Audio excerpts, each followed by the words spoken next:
సాధారణంగా ఏ దేశంలోనైనా సైన్యం ఏం చేస్తుంది? సరిహద్దులను కాపాడుతుంది, యుద్ధాలు చేస్తుంది. కానీ మన పక్కనే ఉన్న పాకిస్తాన్లో మాత్రం సీన్ కొంచెం వెరైటీగా ఉంటుంది. అక్కడ సైన్యం దేశాన్ని రక్షించడమే కాదు, మీకు పాలమ్ముతుంది, కార్న్ఫ్లేక్స్ పెడుతుంది, చివరకు మీ ఇళ్లను కూడా కట్టిస్తుంది. సోషల్ మీడియాలో వైరల్ అవుతున్న ఒక పాత వీడియో ఇప్పుడు పాక్ సైన్యం చేస్తున్న బిజినెస్ని మరోసారి ప్రపంచం ముందుంచింది. అసలు ఒక ఆర్మీకి ఈ వ్యాపారాలేంటి? Let's explore. ఆ వైరల్ క్లిప్ కథేంటి? 66 సెకండ్ల ఈ పాత వీడియోలో ఆర్మీ వాహనాలు, యూనిఫాంలో ఉన్న సైనికులు గర్వంగా నిలబడి ఉంటారు. కానీ వారి పక్కనున్నవి ఆయుధాలు కాదు, ఫౌజీ కార్న్ఫ్లేక్స్, నూర్పూర్ పాలు మరియు అస్కరీ బ్యాంక్ బోర్డులు.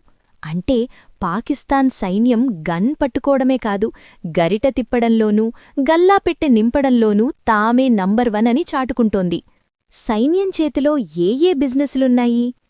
పాకిస్తాన్ ఆర్మీ కేవలం సైన్యం మాత్రమే కాదు, అదొక భారీ corporate company. Fauji foundation, Shaheen foundation వంటి పేర్లతో వీరు దాదాపు అన్ని రంగాల్లో ఉన్నారు.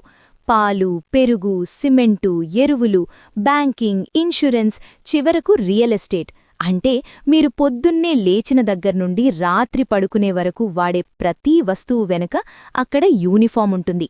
దీన్నే అక్కడ మిలిటరీ క్యాపిటలిజం అంటారు.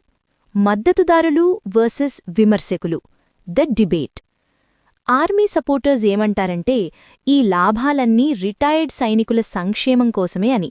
కానీ విమర్శకులు మాత్రం ఇది ప్రైవేట్ కంపెనీల గొంతు నొక్కడమే అని వాదిస్తారు. సైన్యం దగ్గర ఆయుధాలుంటాయి, పవర్ ఉంటుంది, వారితో సామాన్య వ్యాపారులు ఎలా పోటీపడగలరు? అందుకే పాకిస్తాన్లో సైన్యమంటే ఒక దేశం కాదు, దేశం లోపల మరో దేశం, అంటే స్టేట్ విదిన్ అ స్టేట్ అని పిలుస్తారు. India versus Pakistan, the contrast. మరి మన దేశంలో ఇండియన్ ఆర్మీ అంటే కేవలం త్యాగం, ధైర్యం మరియు దేశరక్షణ. మన సైనికులు సరిహద్దుల్లో రక్తం చిందిస్తారు కానీ కార్న్ఫ్లేక్స్ బ్రాండ్లు నడపరు, బ్యాంకులు పెట్టి వడ్డీలు వసూలు చేయరు. అందుకే ప్రపంచ వేదికపై ఇండియన్ ఆర్మీకి ఉన్న గౌరవం వేరు, పాక్ ఆర్మీకి ఉన్న ఇమేజ్ వేరు. పాకిస్తాన్ ప్రస్తుతం తీవ్ర ఆర్థిక సంక్షోభంలో ఉంది. ఇన్ఫ్లేషన్ ఆకాశాన్ని తాకుతోంది. ఇలాంటి సమయంలో ప్రజలకు సైన్యం నుంచి రక్షణ కావాలా లేక పాల ప్యాకెట్లు కావాలా అన్నది అక్కడివారే తేల్చుకోవాలి.